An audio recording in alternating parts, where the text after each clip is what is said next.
We just need to go home. I won't keep you. What does this have to do with us leaving? Everything. It will make your hearts beat faster, make you want to die. You will witness a miracle.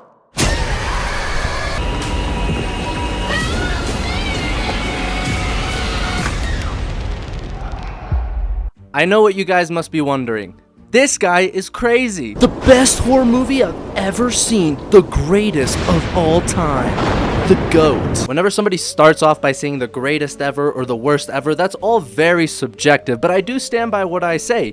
Heretic is the greatest horror movie I've ever seen. Now, when I say that, I don't mean it's the spookiest horror movie I've ever seen. I wasn't that scared throughout the entire runtime of the movie, but I think it's the best horror movie in terms of it's the most thought-provoking / profound horror movie I've ever seen. It doesn't over-rely on jump scares, which is really refreshing. And it's not a movie that is gonna have tons of sequels and we're just gonna have a franchise and try to milk every single last penny of profit out of this thing, which is also very refreshing. So let's go ahead and talk about Heretic, my favorite horror movie, and go a little bit more in depth in every single point that I just made. When is the last time you saw a horror movie that was actually thought-provoking, that made you ask deeper, meaningful questions after the film was over? Because for the most part, the majority of horror movies that I watch, especially in 2024, they're just dumb, shut your brain off, fun popcorn movies to watch. And I'm not saying there's anything wrong with that. Like, I love the Terrifier franchise. I've seen Terrifier 2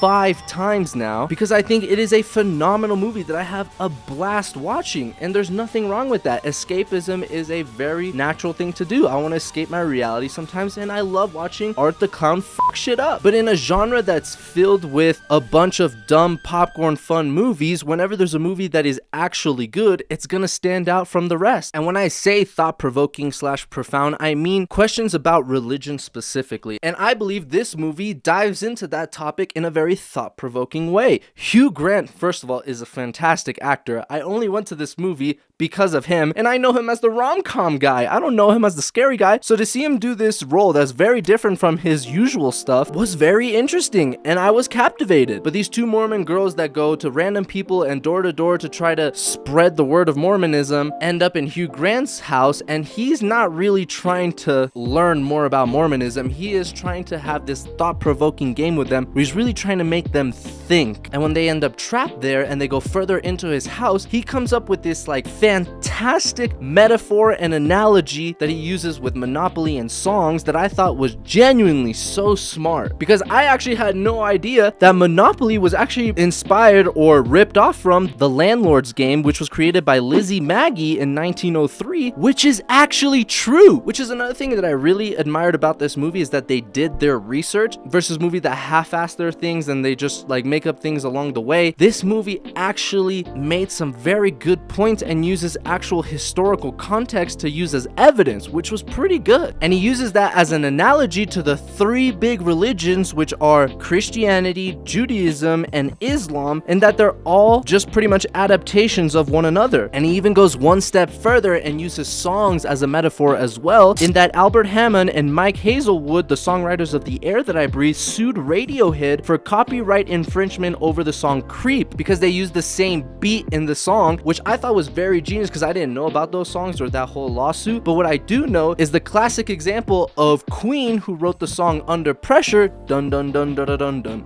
dun dun dun dun dun dun dun, and there was another song with a very similar beat, Ice Ice Baby, dun dun dun dun dun. So like, I knew that songs would rip off from other songs. I was very well aware of that, but I had no idea about the Monopoly thing. I'm only aware that Monopoly is the most popular board game in the world, and those guys became multi-millionaires while the inventor of The Landlord's Game died with nothing, which I thought was a very interesting fact to learn about in this movie, because you only know what you know, right? Like, I only knew about Monopoly. I had no idea about The Landlord's Game. But it's very true that it's very rare to come across something that's truly original nowadays, because everything is not just a ripoff, but something that's just a derivative of something else, because at the end of the day, we are just an amalgamations of the things that we've come across in our lives. So it's very, very rare that you're going to come across something truly original and unique. So I thought that was an amazing point that Hugh Grant makes, and on top of that, that whole 15 to 20 minutes where he's making the analogies and bringing out the board games and the songs and the Judaism, and that is some of the best cinema I've seen in my life, bro. That 10 to 15 minutes is pure cinematic gold. Now after that, we can debate whether or not you like it or not, but I think the Angry Joe Show made a great point in that the first act of the movie is the strongest, the second act is good, the third act is if you like that kind of stuff. The first part of this film, really, really strong. Second part, good.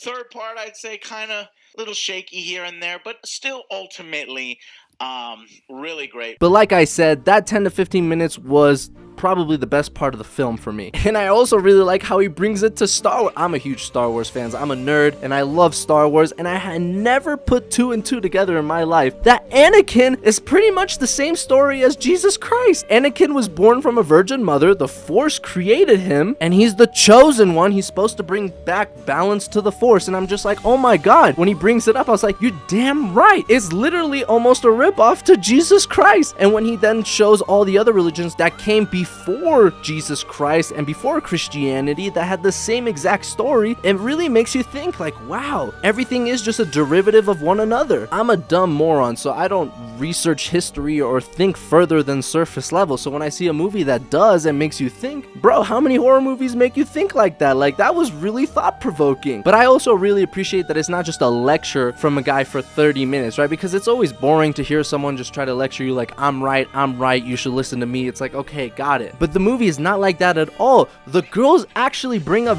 very good counter arguments. Like, he's always asking like, why is it that Judaism only accounts for 0.2% of the world? Why is that Christianity is the most popular? And then she comes back and is like, oh, all your punchlines and everything make no sense because you never accounted for the Holocaust, which wiped out a bunch of Jewish people. And you're like, that's a good point. So it's not just like one guy force feeding you this information. No, it's this guy bringing up really interesting points, and then the girls bringing up really good counter arguments. So it's a back and forth, and that, my friends, is called good dialogue.